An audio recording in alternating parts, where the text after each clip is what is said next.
Ich weiß nicht, wie es euch geht bei dieser ganzen Engelserie. Ich merke, es löst mega viel aus bei den einen, die sagen, na, jetzt kann ich mit den Engeln endlich etwas anfangen. Und andere sagen, ich habe gehört über die Engel und es ist immer noch wie die 3 großen Fragezeichen. Und das ist auch kein Problem, da machen wir auch eine Serie, um uns ein bisschen Zeit zu geben, was dann Engel ganz konkret sind. Ich möchte einen Satz droppen, um zu verstehen, warum braucht es Engel? Engel ist eigentlich Gottes Bodenpersonal. Das drückt es ganz, ganz gut aus. Gott schickt Engel und es ist Gottes Bodenpersonal, wo Gott hilft, auf dem Boden, wo wir stehen, uns ein bisschen unter die Armen zu nehmen in dem Sinne. Es gibt 300 Stellen im Neuen wie im Alten Testament über Engel und es gibt 2 Engelsnamen, die erscheinen. Und der erste Engelsname ist der Engel Gabriel. Und Gabriel heißt übersetzt, Gott ist meine Kraft und sein Job ist, er hat immer etwas verkündet, so wie ein Brief, ein E-Mail den Leuten gegeben. Und jetzt mal, wenn der Engel Gabriel kam, sind Leute erschrocken. Die haben nicht gesagt, oh, du bist Herz. So, also wenn dir ein Engel begegnet, denkst du mal, dann weißt du, es war ein Engel und du sagst, oh herzig, dann war es deine Frau. Der Engel Michael heißt übersetzt, und das ist ein Kampfengel. Und wenn immer der Engel Michael gekämpft hat, heißt das eigentlich mit anderen Worten, hey, komm. Weißt du, wer Gott ist? Gott ist größer, du hast keine einzige Chance. Und ich finde es so krass, dass diese 2 Engel mit Namen erschienen werden in der Bibel. Und du merkst, Gott hat einfach ein Bodenpersonal geschickt, um uns ganz konkret dabei zu helfen. Ich möchte beginnen mit einem Bibelvers aus Hebräer 1, Vers 14. Engel dienen und helfen uns. Und das ist so ein theologischer Bibelvers, wo dir klar macht, was ist dann die Position von den Engeln im Himmel und auf der Erde. Alle Engel sind nur Wesen aus der himmlischen Welt, die Gott dienen. Er sendet sie aus, damit sie allen helfen, denen er Rettung schenken will. Also Gott schickt das Bodenpersonal aus, wie zum Leben von Regi. Sie hatte eine Not und auch Gott hat gewusst, die Frau braucht Engel und du hast Engel schon kräftig in deinem Leben brauchen dürfen, müssen. Vor 20 Jahren fanden die ICF-Camps in Sardinien statt. Es war so eine coole Zeit und ich war im Camp-Team mit dabei. Mein Sohn war damals 2 Jahre alt und ich habe meinen Lancia Y gegen einen Ford Focus Kombi getauscht, damit wir genügend Platz für Kinderequipment und Campmaterial hatten. Wir haben uns ein paar Tage eingerichtet und am Samstag kamen die Lagerteilnehmer. Einige kamen am Sonntagmorgen früh in Porto Torres mit der Fähre an. In aller Herrgottsfrüh habe ich mich mit meinem coolen Auto auf den Weg gemacht, um die Fußgänger auf der gegenüberliegenden Inselseite abzuholen. Ich sehe die Straße noch vor mir. Sie war schnurgerade und führte durchs Niemandsland. Plötzlich stimmte etwas mit meinem Auto nicht. Ich hielt an, ging ums Auto herum und sah, ich habe einen platten Reifen. Auf Hilfe warten war aussichtslos. Der CCS der Schweiz konnte mir auch nicht helfen und selbst ist die Frau, habe ich gedacht, das Handbuch aus dem Handschuhfach genommen und versucht, den Reifen zu wechseln. Tja, ich habe es nicht geschafft. Dann musste ich weinen. Ich war verzweifelt, denn nun würde ich die Leute in Porto Torres verpassen und niemand weiß, wo ich bin. Wie im Film habe ich mit dem Fuß in den Reifen gekickt und bin schluchzend neben das Auto auf den Boden gesunken. Jesus habe ich gleichzeitig Vorwürfe gemacht und ihn um Hilfe angefleht. Plötzlich hörte ich Motorengeräusch. Ein Auto fuhr heran und 3 junge Männer sind ausgestiegen. Es war, wie wenn sie Bescheid gewusst hätten. 2 haben den Reifen gewechselt und einer hat mich getröstet. Als sie fertig waren, haben sie sich verabschiedet und sind in die gleiche Richtung zurückgefahren, wo sie hergekommen sind. Ganz verdutzt bin ich ins Auto gestiegen und weitergefahren. Als sich die Fragezeichen über meinem Kopf langsam gelichtet haben, habe ich in meinem Herz gewusst, das waren Engel. Come on! Ja, In Italien, im Nowhere, da brauchst du definitiv Engel. I tell you. I tell you. Ja, vielen Dank, Regi, was eine Geschichte. Manchmal kommen Engel aus dem Nichts und gehen aus dem Nichts. Und manchmal erkennt man das auch gar nicht, dass es Engel sind. Die sind ja nicht immer offensichtlich wie so der Gabriel. Sondern manchmal sind es einfach Italiener, kommen und gehen. Wie es im Leben auch so ist. Zweitens, Engel führen Gottes Befehle aus. Psalm 103, Vers 20. Ich möchte noch mal einen Vers vorlesen, wo uns klar macht, die Position von den Engeln und auch Gott. Lobt den Herrn, ihr mächtigen Engel. Du bist nicht die einzige Person, die Gott anbetet. Die Engel, die beten Gott auch kräftig an. Die seinen Worten gehorcht und seine Befehle ausführt. Lobt den Herrn, ihr himmlischen Heere, die zu seinem Dienst steht und seinen Willen tun. Also Engel ist das Bodenpersonal, das Gott ausschickt, um uns zu helfen.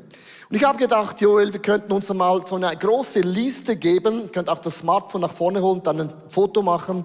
Wie oft und für was hat Gott Engel geschickt, das Bodenpersonal, um Menschen konkret zu helfen? Engel bringen frohe Kunde. Das kennt ihr ja, dieses Lied, und das ist tatsächlich so. Es waren die Engel, die angekündigt haben, dass jetzt der Messias, der Retter, geboren wird. Dann Engel dienen auch, also sie wechseln nicht nur platte Reifen aus, wir lesen auch, dass sie Jesus dienen und anderen Menschen wirklich dienen.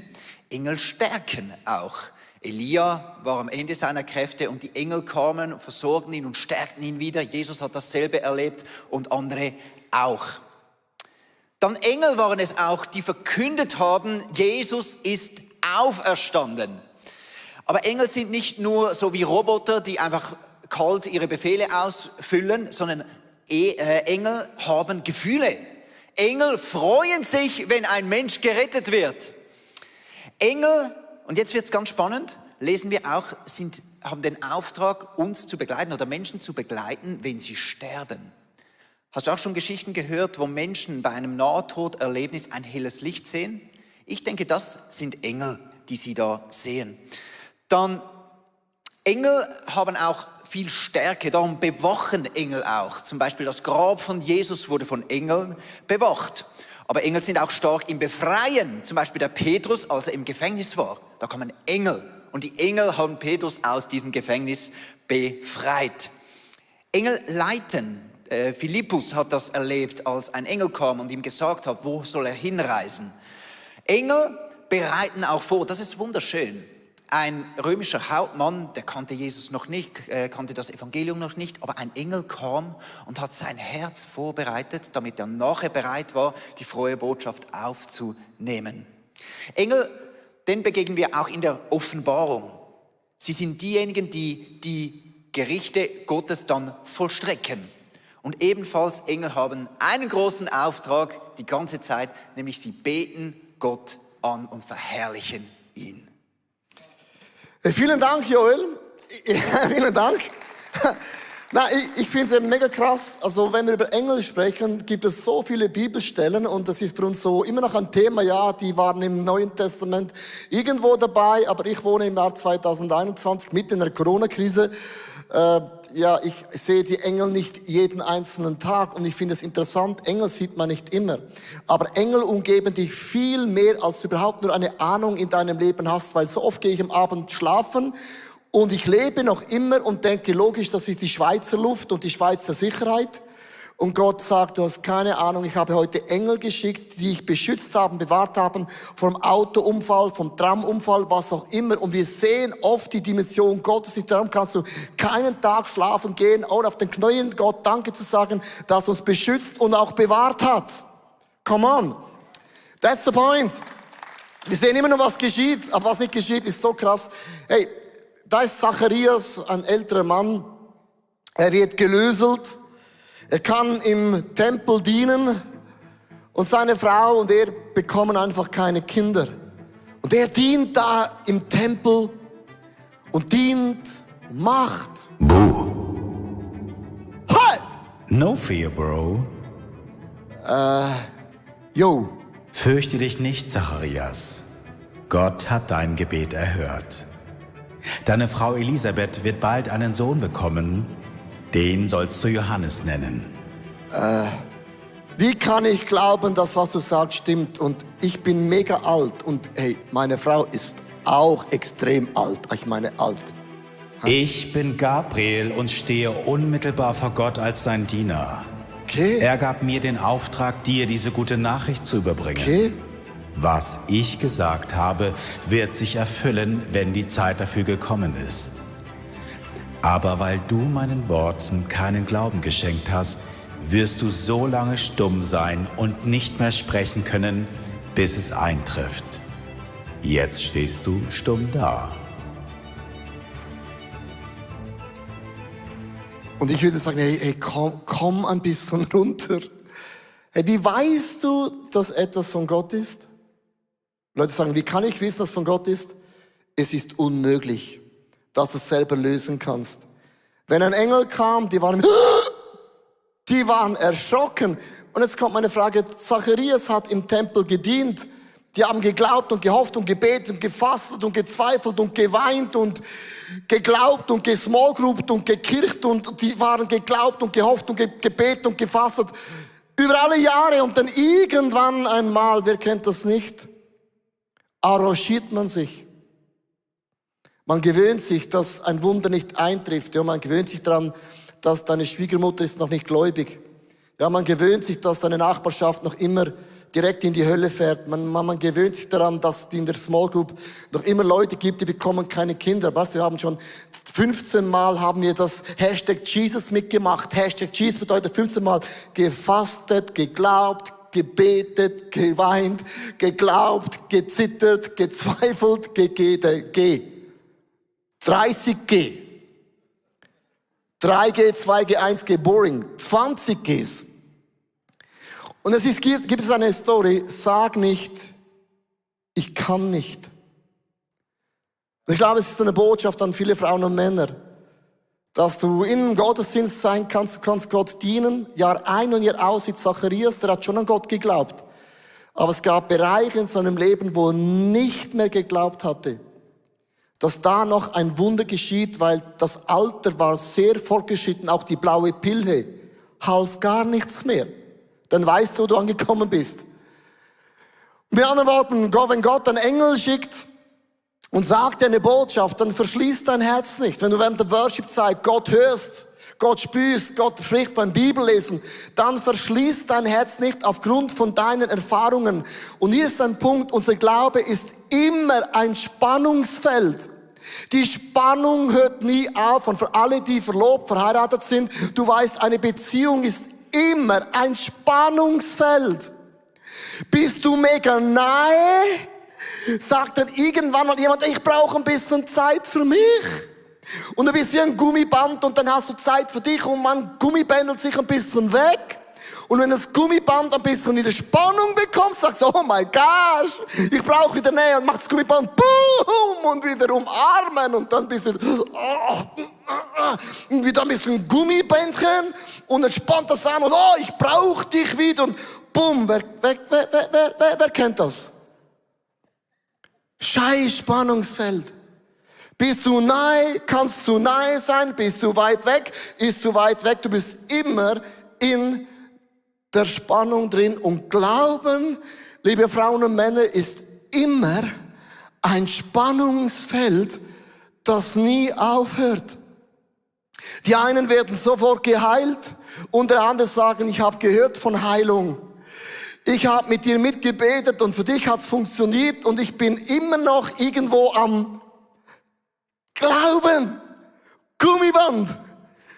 Und dann holt sich wieder hinein und dann wieder hinweg. Hebräerbrief sagt, viele Glaubenshelden, Frauen und Männer haben geglaubt und gehofft und sie haben die Erfüllung in ihren Lebenszeiten nicht gesehen. Die sind gestorben, ohne die Verheißungen Gottes gesehen zu haben. Und das ist das Spannungsfeld. Die einen sterben und haben nie die Frucht gesehen. Haben gebetet, gesät und gebetet, aber nie geerntet. Und andere ernten nur und haben vergessen, dass man auch noch säen kann, weil du hast geerntet, weil jemand vor dir hat gesät. Das Spannungsfeld hört nie auf. Johnny Erickson, eine gute Frau aus Amerika, erzählt die Geschichte eigentlich immer. Und sie ging baden, springen in das Wasser, hat eine Lähmung bekommen, ist gelähmt und sie ist im Rollstuhl. Und sie sagt, seit Jahren immer Folgendes. Jeden Morgen stehe ich auf und ich bete und ich glaube, dass Gott mich jetzt heilt. Und heilt er mich nicht, dann rolle ich in den Tag hinein. Aber morgen glaube ich wieder, bis ans Ende von meinem Leben. Und das ist das Spannungsfeld, das man einfach nicht wegnehmen kann. Sag nicht in deinem Leben, ich kann nicht. Weil deine Erfahrung ist wie eingeprägt, wie in ein ganz krasses Tattoo. Man kann Tattoos auch wieder weglesen. Amen. Man kann es auch wieder weglesen. Und du musst gewisse Geschichten wieder weglesen. Ich habe vor vielen Jahren, es war in der Vorbereitung in den Sinn gekommen, einen Mann erlebt, den habe ich einmal gesehen und nie mehr gesehen. Und zwar, das war im Magareal, wir hatten da ein Foyer und da konnte man so runterschauen. Und ich habe fast immer da runtergeschaut, weil mich interessieren Menschen, wer ist da und wer ist neu und wer ist schon wieder da und wer ist nicht mehr da. Und man schaut runter und da kommt ein Mann zu mir hin, legt seinen Arm um meine Schulter und sagt, ich komme aus Deutschland, bin zum ersten Mal hier und ich habe ein Wort von Gott für dich. Und dann bin ich immer hellhörig. Wort. Ihr müsst in das Fernsehen gehen. Und ich habe gedacht, ja, Christen haben immer große Träume. Ich habe es gehört, da rein, Göschenen, Airolo, da wieder raus. Und dann sagt er zu mir, und by the way, in einer Woche schicke ich dir die Verträge von Super RTL und dann habe ich gedacht, oh, ist okay, ja, geh wieder. Und dann ging er wieder. Und ich habe den Mann nie mehr gesehen seit da. Und ich habe innerlich gedacht, das geht gar nicht. Das ist unmöglich.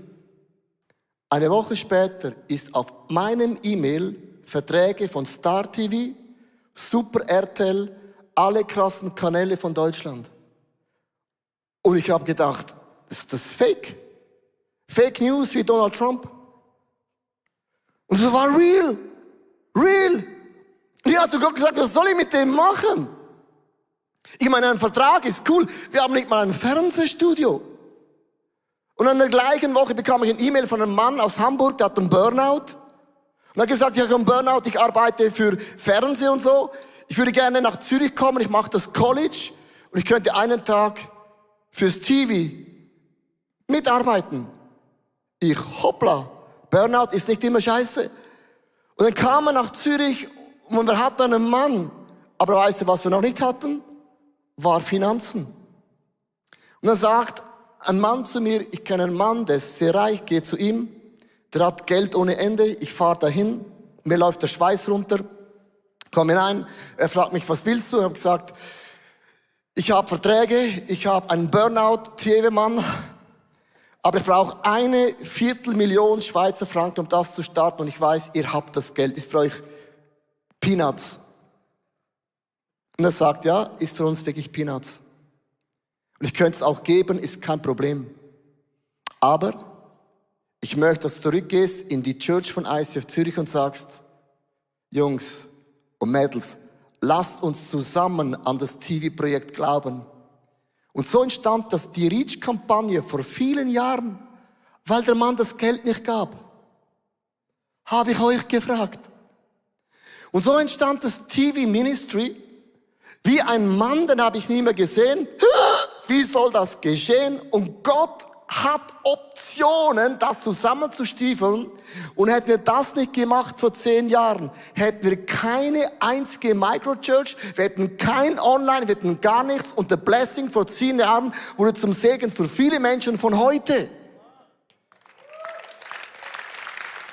Sag in deinem Leben nicht, es geht nicht. Zacharias sagt, es geht nicht. Es geht auch anders. Da war Maria, eine wunderschöne Frau, verlobt, verliebt und verlobt. Und sie war einfach irgendwo im Irgendwo. Buh. Hi, Mary. Hi. Sei gegrüßt, Maria.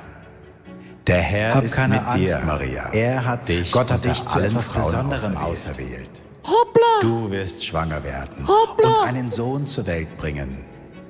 Jesus soll er heißen.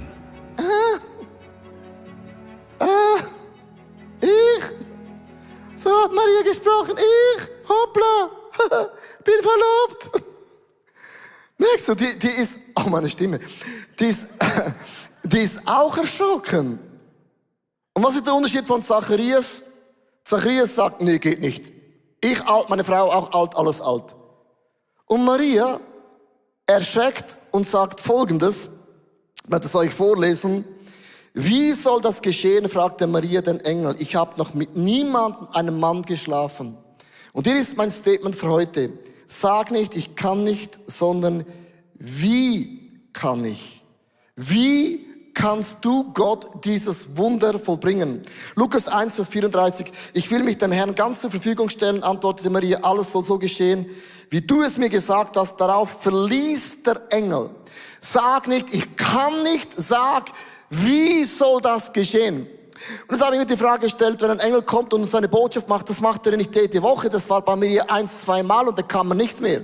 Du hast nicht jeden Tag einen Engel Gabriel-Erscheinung. Es kann 1, 2 Mal in dem Leben sein, es ist so groß und so big und so einschneidend, dann sagst du ihm nicht, ich kann nicht, sondern wie willst du das lösen? Weißt du, wie Glauben entsteht? Glauben ist nicht etwas, wo vor dir ein unüberwindbares Problem liegt oder ein Hindernis und sagst, come on, Roger, reiß dich zusammen mit Jesus, mit der Bibel, come on, we can do it. Das kannst du schon machen, funktioniert nicht. Glauben hat mit Sehen zu tun. Du siehst in deine Vergangenheit zurück und du hast ja Dinge gesehen. Was haben wir in der Vergangenheit gesehen? Ganz viele kleine Wunder Gottes. Am Freitag, am Donnerstag, wir fuhren in die Stadt hinein, suchten einen Parkplatz mitten downtown und plötzlich geht ein Auto weg und wir fahren hinein, als hätte Gott es für uns bereitgestellt. Zufall, I don't know, es war für mich ein klitzekleines Wunder.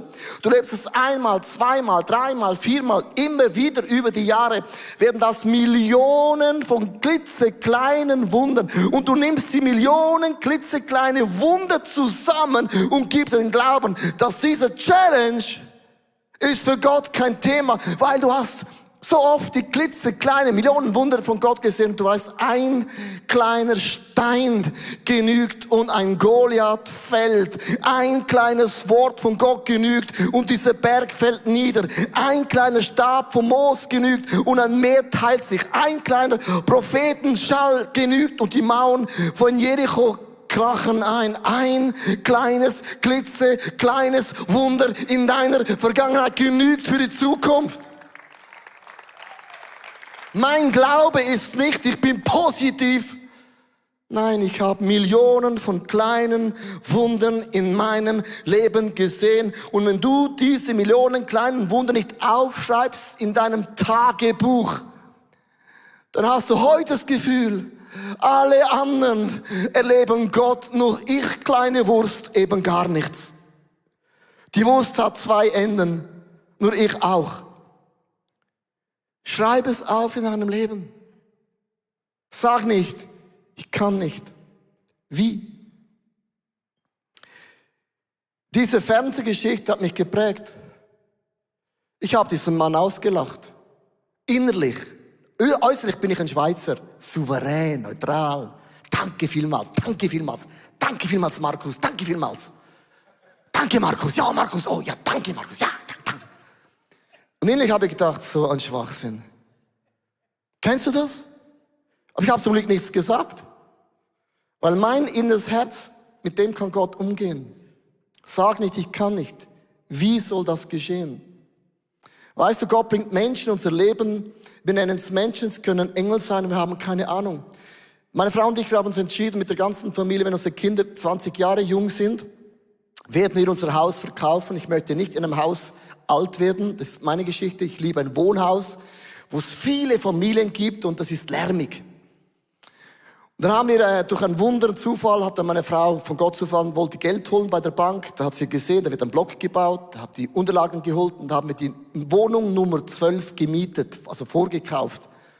Und die schönste ist die oberste, wie immer, ist auch die teuerste, die größte, die schönste, die höchste. Eigentlich wollten wir die Wohnung, aber die Finanzen haben nicht gereicht. Auch wir Schweizer haben Grenzen.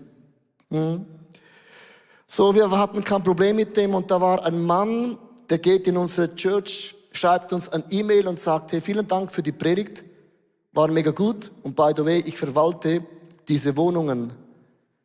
Und ich hab keinen Frieden, dass ihr nicht die größte, schönste, beste Wohnung bekommt. Das gehört euch. Ihr habt das verdient.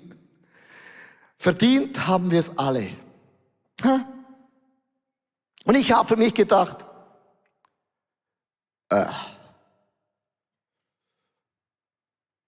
ich kann auch rechnen. Wir haben, that's it. Wir haben nicht mehr Geld. Und ich habe ihm so gesagt, sorry, das geht nicht. Also auch ich, der Leo, bin oft, es geht nicht. Und er hat gesagt, das lasst mir keine Ruhe. Das gehört euch, die Wohnung. Ich habe gedacht, ja, eigentlich gehört mir die ganze Schweiz. Auch ICF würde mir eigentlich gehören, theoretisch, hypothetisch. Kennst du das? Du rechnest alles aus. Und er sagt, ich habe keine Ruhe. Ich habe gesagt, das ist dein Problem.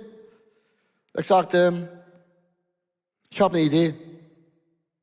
Schreibt ein E-Mail an die Verkäufer. Ein E-Mail? Also, was bringt das? Er schreibt ein E-Mail.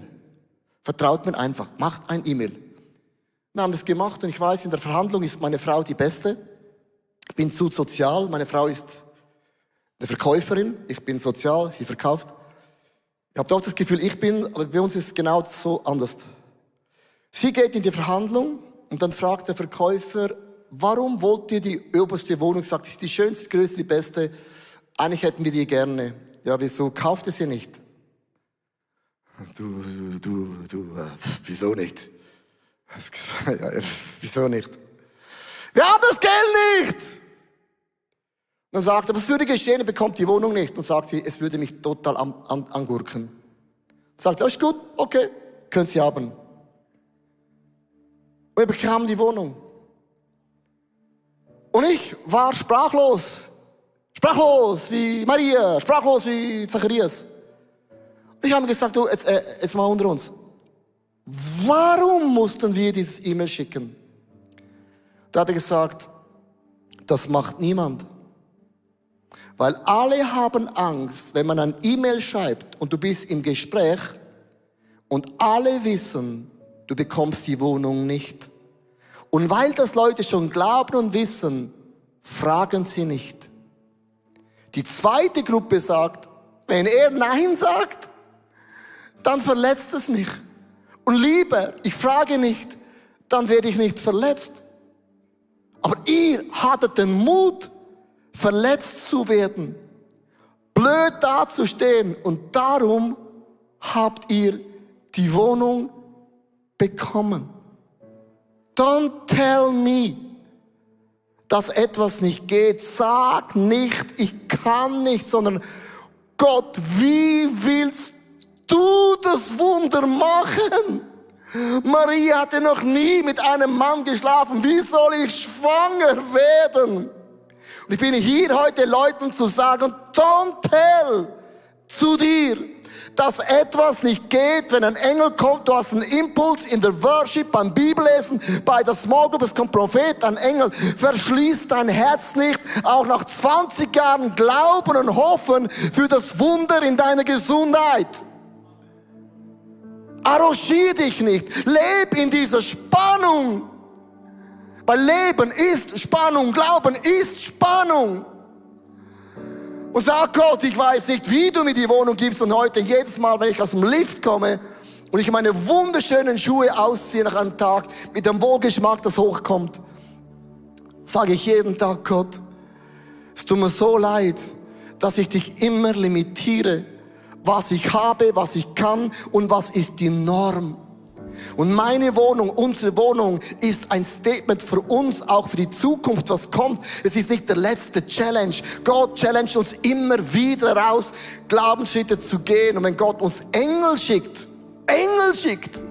kann es eben sein, dass wir Engel brauchen, die uns erschrecken. Ich möchte enden Mega interessant, was dann der Engel sagt in Lukas 1, Vers 35. Der Engel antwortet ihr, der Heilige Geist, Maria, wird über dich kommen und die Kraft des Höchsten wird sich an dir zeigen. Und dieser Vers bedeutet das Zusammenspiel vom Heiligen Geist und den Engel. Die Kraft kommt durch den Geist Gottes in uns, aber die Engel ist das Bodenpersonal, das Gott schickt, weil er weiß, der glimmende Docht wird nicht erlöschen und das geknickte Rohr wird nicht zerbrechen, um dir zu sagen, Gott ist noch nicht am Ende mit deiner Geschichte, mit deinem Leben. Wie soll das geschehen? Der Geist Gottes wird über dein Leben kommen und du wirst erleben, wie Wunder geschehen, die du schon lange abgehakt hast. Ich möchte euch einladen, aufzustehen. Zürich Locations, Microchurches, auch online, auch Bible TV.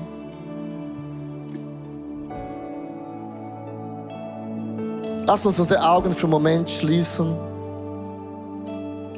Es ist nicht eine Predigt, die ich zu euch alleine predige, ich predige genau zu mir auch. Ich habe so oft Momente, wo mein Intellektuell, wo mein Erlebnis, meine Erfahrungen, die ich gemacht habe, sind nicht nur per se falsch oder schlecht, aber arrangiere dein Leben nicht, weil sich aufzumachen tut immer wieder weh, wenn eben Dinge dann nicht geschehen. Und man muss in dieser Spannung bleiben und das aushalten, dass Gottes Wege und Gottes Gedanken ist immer ein anderes Level. Lieber Vater, ich stehe hier vor dir. Ich danke dir für dein Bodenpersonal, für all die Engel, die du ausschickst, um meine Wohnung zu bewachen, mein Leben zu beschützen, meine Kinder zu begleiten in die Schule, in den Kindergarten, in die Ausbildung. Auch da, wo du Glaubensschritte gehst, Dinge loslässt. Ich sage wie Maria, ich stelle mich dich zur Verfügung. Aber du musst es bewirken. Aber du musst diesen Vertrag auf meinen Tisch bringen. Du musst für die Finanzen schauen.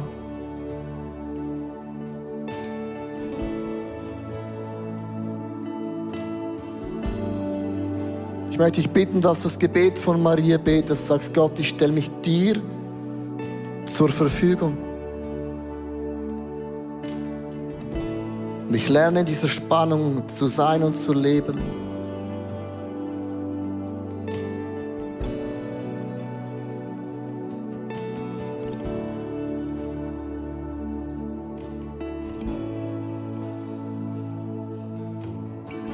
Unsere Kirche ist nicht auf das Spenden von ein paar wenigen Leuten aufgebaut, sondern beruht auf der Großzügigkeit von vielen Menschen. Und wenn du ein Teil davon sein möchtest, auch mit deinen Finanzen, dann bedanke ich mich von ganzem Herzen bei dir.